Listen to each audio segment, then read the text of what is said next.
तो dear student, आपका स्वागत है। आप देख रहे हैं सीबीएसई टीचर। मेरा नाम है आयुष। डियर स्टूडेंट, आज के इस वीडियो में हम लोग एसिड के जितने भी प्रॉपर्टीज़ हैं या जितना भी बचा हुआ चीज़ है उस सारे चीज़ को ख़त्म कर देंगे। वीडियो लंबी बने या छोटी बने उससे कोई मतलब नहीं होनी चाहिए। आपको साइंस का ABCD भी नहीं आता या मैथ का, तो आप हमारे चैनल को ज़रूर फॉलो कीजिएगा। बड़े बेसिक से लेक्चर डाल रहे हैं। होता क्या है कि हर एक बच्चा चाहता है कि हम साल के शुरुआत में पढ़ता है तो अच्छे नंबर लाए, लेकिन बेसिक उनको मार देती है। तो वो बेसिक को ही हम लोग ठीक करेंगे। यहाँ केमिस्ट्री रटा नहीं समझाया जाता है, ठीक है। तो चलिए आज हम स्टार्ट करते हैं। तो अगर अभी तक सीधा आप इस लेक्चर पे आए तो आप शुरुआत से लेक्चर देखें और तब यहाँ पे आए। तो स्टूडेंट, हमने जो पिछला लेक्चर पढ़ा था कि जो कोई भी मेटल आप ले लो, दुनिया का कोई भी मेटल अगर एसिड से रिएक्शन करेगा तो most of the metal, chemistry है तो एक्सेप्शन होगा ही, लेकिन जितना भी मेटल है एसिड से अगर रिएक्शन उसका कराती है, प्लस मतलब होता है आपस में रिएक्शन का साइन, तो वो मेटल का ही सॉल्ट देता है और हाइड्रोजन गैस को इवॉल्व करा देता है। स्टूडेंट, इवॉल्व कहने का अर्थ है कि हाइड्रोजन गैस हवा में उड़ जाता है, ठीक है। अब मैं आपको स्टूडेंट यहाँ पे बता दूँ, इस पे हमने एक एग्जाम्पल देखा था कि मेटल अगर हमने जिंक लिया और एसिड H2SO4 लिया। अब 10th में दो ही एसिड से बेट करेंगे, H2SO4 और HCl से। पिछले वीडियो में मैंने इसकी बहुत ज़्यादा चर्चा की है। तो मेटल का साल्ट होता है। अब थोड़ा मेटल साल्ट किसको कहते हैं उसके बारे में थोड़ा आप यहाँ जान लें। मेटल साल्ट मतलब होता है कि अगर कोई भी मेटल का साल्ट का है, अब जैसे देखिए जिंक, अब देखिए स्टूडेंट, जिंक का रिएक्शन हो रहा है H2SO4, इसको हम लोग सल्फ्यूरिक एसिड कहते हैं। तो जहाँ पे सल्फ्यूरिक एसिड होगा तो मेटल का साल्ट सल्फेट बनेगा, और जहाँ पे मान लीजिए अगर H2SO4 की जगह हम लोग HCl रखते हैं, यानी मेटल का साल्ट क्लोराइड बनेगा, ठीक है। तो यहाँ पे जिंक है तो जिंक सल्फेट, अगर यहाँ पे अल्मुनियम रहता तो अल्मुनियम सल्फेट, जिंक है तो जिंक क्लोराइड, अल्मुनियम है तो अल्मुनियम क्लोराइड। और इसका फार्मूला कैसे लिखते हैं ये मैंने पिछले वीडियो में बहुत बताया है, ठीक है। और एक बार और बता देते हैं, और नहीं समझ में आए तो कम्युनिटी में हमारा अभी पोस्ट कर दिए हैं कि फार्मूला कैसे लिखते हैं। तो देखिए, जिंक का सिंबल होता है Zn, तो Zn लिख दिए। क्लोराइड का Cl लिख दिए। इसका 2 होता है, इसका वैलेंसी होता है 1, इसका 2, यहाँ 2 लगा दिए और यहाँ 1 लगा दिए, यानी ZnCl2 इसका फार्मूला हो गया। तो उसी तरह से स्टूडेंट इसका फार्मूला हो गया ZnSO4। ये पिछले लेक्चर में मैंने बहुत इस पर चर्चा की थी, ठीक है। इसका इसलिए होता है क्योंकि Zn का Zn और सल्फेट का SO4 और 2 यहाँ पे वैलेंसी कैंसिल हो जाता है, ZnSO4। अब ये तो पिछले ही लेक्चर का रिकैप है, लेकिन स्टूडेंट इसमें नया क्या जानेंगे इस लेक्चर में हम लोग कि जिंक हाइड्रोजन गैस निकलता है, इस बात की टेस्टिंग करेंगे हम लोग, ठीक है। कि हाइड्रोजन गैस, इस रिएक्शन में गैस तो निकलता है, ठीक है, वो तो पता ही चल जाता है, लेकिन हाइड्रोजन गैस ही निकलता है ये कैसे पता चलेगा। तो इसके लिए हम लोग को एक एक्टिविटी करना पड़ेगा। स्टूडेंट, हम लोग एक ये स्टैंड लेंगे, ठीक है, स्टैंड जिस पे हम लोग लैब में काम करते हैं, और उसमें हम एक टेस्ट ट्यूब ले लेंगे जिसमें हम लोग रिएक्शन कराते हैं जिसमें। और स्टूडेंट, हम लोग क्या करेंगे, इसमें हम लोग जिंक ले लेंगे। एक्चुअली में ये रिएक्शन होता कैसे है लैब में, ये देख लो आप। पहले इसमें H2SO4 हमने डाला, इसमें कुछ जिंक के टुकड़े डाल देंगे, ठीक है, और इसको एक रबर स्टाम्प से हम लोग ढक देंगे, ठीक। स्टूडेंट, साइड में हम लोग क्या करेंगे, एक सोप सॉल्यूशन ले लेंगे, यानी झांक ले लेंगे। झांक जो सर्फ में आप नहीं देते, झांक जैसी छपेदी मिले, टाइट प्लस लगाए, सर्फ एक्सल, भील, घड़ी सब लगाए। तो सोप सॉल्यूशन हमने ले लिया। तो वो तो सर्फ का होता है, लेकिन ये साबुन का आपको यहाँ पे लेना पड़ेगा। सोप सॉल्यूशन लिया, ठीक है स्टूडेंट। और इसमें एक रबर ट्यूब में छेद रहेगा और इससे एक पाइप को हम लोग यहाँ डालेंगे। इसमें हमने जिंक और H2SO4 मिलाया। तो जिंक और H2SO4 मिल के क्या बनाता है, ZnSO4। तो इसमें ZnSO4 मिलेगा और H2 गैस होगा, तो वो गैस यहाँ से आ जाएगा, ठीक है। कोई ना कोई तो गैस होगा ही, लेकिन वो होता है H2 है, ये प्रूफ करता हूँ मैं। तो गैस इस पाइप के थ्रू इस सॉल्यूशन में आ जाएगा। अब तो गैस यहाँ रहने वाला चीज़ नहीं। अगर देखिए किसी भी सॉल्यूशन में आप मान लो आप लिक्विड डाल देते हैं, यानी पानी मिला देते हैं, तो उसी में रह जाएगा। आप कोई ढेला मिला देते हैं, मिट्टी का कोई टुकड़ा, तो वो तो इसी में रह जाएगा। लेकिन गैस इसमें आएगा तो ये तो ऊपर बन के उड़ेगा। तो कोई भी गैस अगर साबुन के सॉल्यूशन से बन के उड़ता है स्टूडेंट, तो बबल्स के फॉर्म में आता है। वो आप लोग ऐसे लेके मुंह से फूंकते नहीं है, माउथ से इसको बबल्स बनाते हैं, उस टाइप का। वहाँ पे स्टूडेंट हम लोग एक कैंडल जला हुआ डाल देंगे। यहाँ पे कैंडल अगर जला हुआ, ठीक है, यहाँ पे एक जला हुआ कैंडल अगर हम लोग ले जाते हैं तो देखेंगे कि वो कैंडल पॉप साउंड की तरह जला, मतलब वो कैंडल में एक एक्सप्लोजन हो जाएगा, मतलब वो आग ऐसे फैलेगा और पॉप साउंड निकलेगा। तो जब भी आप किसी भी आग से यानी फायर के सामने हाइड्रोजन गैस को पास कराएंगे तो तभी ऐसा होता है एक्सप्लोजन और पॉप साउंड मतलब वहाँ से निकलता है। तो इस बात से पता चल जाता है कि जो गैस निकल रहा है वो क्या है, हाइड्रोजन गैस है। ठीक है, इस साल का ये बोर्ड क्वेश्चन भी था कि प्रूफ करके बताना था। तो इसी तरह हम लोग लिखेंगे, प्रूफ कर देंगे कि हम लोग ये एक स्टैंड लिए, टेस्ट ट्यूब लिए, उसमें जिंक डाला, H2SO4 पहले से एसिड है डाला, जिंक ZnSO4 है, H2 गैस इवॉल्व हुआ।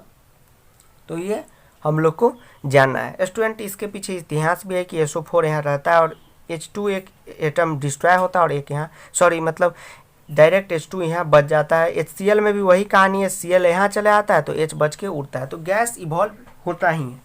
तो ये जाना था। ये बोर्ड में भी क्वेश्चन आता है कि जब हम लोग सॉफ्ट सॉल्यूशन से इसको पास कराते हैं तो कौन सा गैस निकलता है, तो H2 गैस निकलता है। तो केमिस्ट्री रटने की नहीं, समझने की ज़रूरत है और हमारे चैनल का मकसद ही ये है। अब स्टूडेंट हम लोग एक और बात पे चलते हैं, अगले पेज में इस पे चर्चा करते हैं। ठीक है, अब नेक्स्ट आता है कि कोई भी आप मेटल कार्बोनेट लें। मेटल कार्बोनेट होता है क्या, इसके बारे में पहले खूब चर्चा करेंगे। ये नहीं अन्य जगहों की तरह हम सीधा बता देंगे कि मेटल कार्बोनेट एसिड से रिएक्शन करेगा। तो मेटल का ही सॉल्ट लिखने का मतलब है स्टूडेंट इसी मेटल का सॉल्ट और CO2 और वाटर बनाता है। ठीक है, अब स्टूडेंट जान लो कि कार्बोनेट किसे कहते हैं। कार्बोनेट का फॉर्मूला होता है आपको CO3। ठीक है, कार्बोनेट कार्बन का एक और है, या आप कहें तो जैसे कार्बन डाइऑक्साइड है, मोनोऑक्साइड है, वैसे उस टाइप से भी आप समझ सकते हैं। केमिस्ट्री समझने की चीज़ है, उसमें बहुत सारे ऐसे चीज़ को भी हम समझाने की कोशिश करते हैं जो नहीं होता है, मतलब उसके माध्यम से। तो आप ये कार्बन का और मत लिख देना, ये एक बात मैंने बताया। CO3 कार्बोनेट है, कार्बोनेट का फॉर्मूला होता है CO3, इसकी वैलेंसी होती है 2। ठीक है, ये आपको याद रखना बहुत ज़रूरी है। अब मैं यहाँ पे 10 ऐसे रिएक्शन लिख के दिखाऊंगा, 10 नहीं तो टाइम लगेगा, तो 5 कम से कम रिएक्शन मैं लिख के बताता हूँ आपको रिएक्शन रटने की भी ज़रूरत नहीं। कोई भी आप मेटल कार्बोनेट लो, मेटल है मान लो मैग्नीशियम मेटल है, सोडियम मेटल है, सोडियम कार्बोनेट, कोई भी एसिड से रिएक्शन कराओ, H2SO4 से ही कराओ तो इसी मेटल का सॉल्ट बनेगा, यानी सोडियम का सॉल्ट बनेगा। इस बात को ध्यान में रखो। अब बच्चों देखो, मैंने बताया कि मेटल सॉल्ट किसे कहते हैं। अब देखो सोडियम सॉल्ट किसका बनेगा, तो सोडियम का, तो सोडियम लिख देंगे। अब बताओ कैसा सॉल्ट बनेगा, क्लोराइड बनेगा या सल्फेट बनेगा, तो देखो यहाँ SO4 है तो सल्फेट बनेगा और CO2 हो गया और H2O लगा रहा। और इसका फॉर्मूला कैसे अब हम लिखते हैं ये बताता हूँ। देखिए सोडियम का सिंबल होता है Na, कार्बोनेट का होता है CO3, इसकी वैलेंसी होती है 1, इसकी वैलेंसी होती है 2। ये आपस में सेम नहीं है, मैंने बार बार बताया, कम्युनिटी पे आपको ये वीडियो मिल जाएगा, how to write chemical reaction easily. ये 2 यहाँ लग जाएगा, ये 1 यहाँ लग जाएगा, तो 1 अंडरस्टैंड होता है, जैसे आप 1x तो नहीं लिखते, सीधा x लिखते हैं, तो इसको Na2CO3 हम लोग कहते हैं।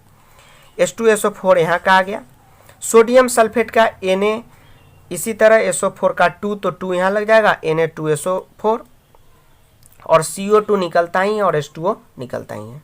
ठीक है, CO2 में आप ऐसे एरो देना, गैस में हमेशा ऐसे एरो इसलिए दिया जाता है स्टूडेंट ताकि गैस ऊपर जाने का निशानी होता है कि ऊपर भाग रहा है।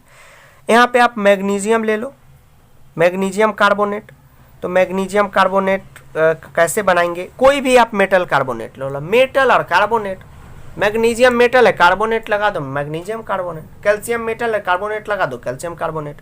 तो हम लोग मान लो मैग्नीशियम कार्बोनेट लेते हैं, मैग्नीशियम कार्बोनेट। ठीक है, उसका रिएक्शन हम लोग मान लो इस बार HCl एसिड से कराते हैं, हाइड्रोक्लोरिक एसिड। तो मेटल का तो साल्ट आएगा ही, प्लस में CO2 H2O, ये आपको याद रखना है। अब देखो मैग्नीशियम का फॉर्मूला होता है Mg, कार्बोनेट का CO3, दोनों की वैलेंसी 2 होती है, इसलिए कैंसर हो जाता है, इसलिए मैग्नीशियम कार्बोनेट का फॉर्मूला हो जाता है MgCO3। रटने की कोई ज़रूरत नहीं है। HCl से रिएक्शन किया, मेटल का ही सॉल्ट बनाता है, यानी मैग्नीशियम का ही सॉल्ट बनाएगा, तो मैग्नीशियम का सॉल्ट बनाएगा तो मैग्नीशियम, जैसे सोडियम का सॉल्ट है तो सोडियम, और यहाँ सल्फेट है तो सल्फेट हो गया। यहाँ को क्लोरीन है मतलब हाइड्रोक्लोरिक है, Cl है क्लोराइड क्लोरीन जो आप कहो, तो यहाँ पे क्लोराइड बना देंगे, यानी मैग्नीशियम क्लोराइड सॉल्ट हो जाएगा। और सल्फर रहता तो सल्फेट हो जाता, मैग्नीशियम सल्फेट। तो फार्मूला आप कैसे बनाएंगे मैग्नीशियम क्लोराइड का, तो मैग्नीशियम का Mg, क्लोराइड का Cl, इसका वैलेंसी 2, इसका 1, तो ये 2 यहाँ लग जाएगा, ये 1 अंडरस्टैंड होता है जैसे 1x का मैंने बताया, तो MgCl2 लिख देंगे। तो MgCO3 HCl MgCl2, इस आपको सिर्फ ये याद रखना है कि मेटल कार्बोनेट में एसिड मिला दो भैया, मेटल का ही सॉल्ट बनेगा, CO2 बनेगा और H2O बनेगा। अब मेटल सॉल्ट क्या होता है ये आपको क्लियर हो गया, ठीक है। तो अब देखो स्टूडेंट, ये तो सब बात क्लियर होगी। इस पे आप जितना भी मेटल है आप होमवर्क लिख लो, आप हमको आप फेसबुक पे उसको पोस्ट कर देना, #CBSE टीचर लगा के मैं चेक करके बता दूंगा। अल्मोनियम पे बनाओ, मैग्नीशियम पे बनाओ, कैल्शियम पे बनाओ, जिंक पे बनाओ, आयरन पे बनाओ, ऐसे आयरन कार्बोनेट, जिंक कार्बोनेट डाल के आप बनाओ, आपको याद हो जाएगा बच्चों। दूसरा है मेटल हाइड्रोजन कार्बोनेट। अगर मेटल कार्बोनेट की जगह अगर हाइड्रोजन कार्बोनेट भी एसिड से रिएक्शन करे तो वही चीज़ आता है, सॉल्ट आता है, मेटल का सॉल्ट लिखता हूँ यानी मेटल साल्ट नमक, और CO2 और H2O, ठीक है। ये जल्दी मैं बता रहा हूँ क्योंकि बहुत इस पे चर्चा कर रहा हूँ मैं शुरुआत से ही। हाइड्रोजन कार्बोनेट का मतलब होता है, इसका फॉर्मूला क्या होगा, तो हाइड्रोजन का H, कार्बोनेट का CO3, 2 इसकी वैलेंसी 1, ये 2 यहाँ लग गया और CO3 हो गया, यानी हाइड्रोजन कार्बोनेट का फार्मूला हो गया H2CO3। अब बच्चों अब मैं बता दूं यहाँ पे एक इम्पॉर्टेंट चीज़ कि अगर मान लो अब जो ये नया आया इसकी वैलेंसी 1 होती है, ठीक है।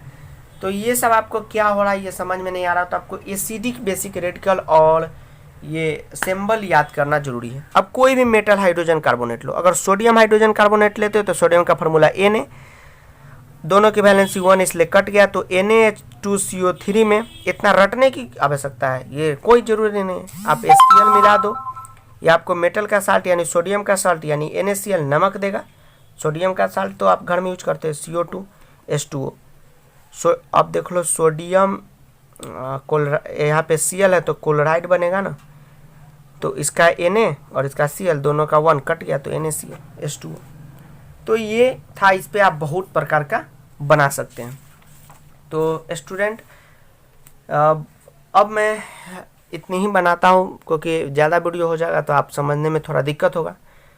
थोड़ा इस वीडियो को मैंने तेज़ी में बनाया तो माफ़ कीजिएगा, लेकिन जो बच्चे शुरू से देख रहे होंगे उनको कुछ भी आसान नहीं हार्ड नहीं लगा होगा। तो आप एक काम करिए, आप 10-10 रिएक्शन इसी पे metal carbonate hydrogen carbonate plus acid metal salt ये देता है इस पर, और जो भी पीछे मैंने 3 रिएक्शन पढ़ाए हैं, metal react with acid to give salt and water, hydrogen gas evolve, उस पर आप 10-10 रिएक्शन लिख के हमको #CBSE टीचर के नाम से फेसबुक पे पोस्ट कर दीजिएगा, ठीक है। केमिस्ट्री भी लिख दीजिएगा तो और अच्छी बात है। तो और जो कर देंगे पोस्ट वो यहाँ बता देंगे कि किस टैग के साथ किए। आप मेटल में जिंक कैल्शियम ले लेके बनाइएगा। कैसे बनाइएगा, तो देखिए सीधा Na की जगह आप कैल्शियम का Ca रखिएगा, इससे आपको याद होगा। इसकी वैलेंसी 2 होती है, इसकी 1, तो 1 यहाँ लग जाएगा और 2 इसके कोष्ट में लग जाएगा क्योंकि यहाँ पे टकराएगा। और यहाँ पे क्लोराइड आपने लिया तो कैल्शियम क्लोराइड, तो CaCl2 कैल्शियम क्लोराइड इस तरह से लिखाएगा। देखिए कैल्शियम और क्लोराइड यानी कैल्शियम का Ca क्लोराइड का Cl, ये इसकी वैलेंसी 2 इसकी 1, इसलिए 2 यहाँ लग गया 1 यहाँ लग गया, यानी CaCl2 इसका फार्मूला हो गया। ये सब 9th का चीज़ है, ठीक है। तो आप इस पे लगभग बना के आप यहाँ पे टैग करना, ठीक है। तो वीडियो देखने के लिए आपका बहुत बहुत धन्यवाद। मिलते हैं फिर नए लेक्चर में नई बातों के साथ, ठीक है।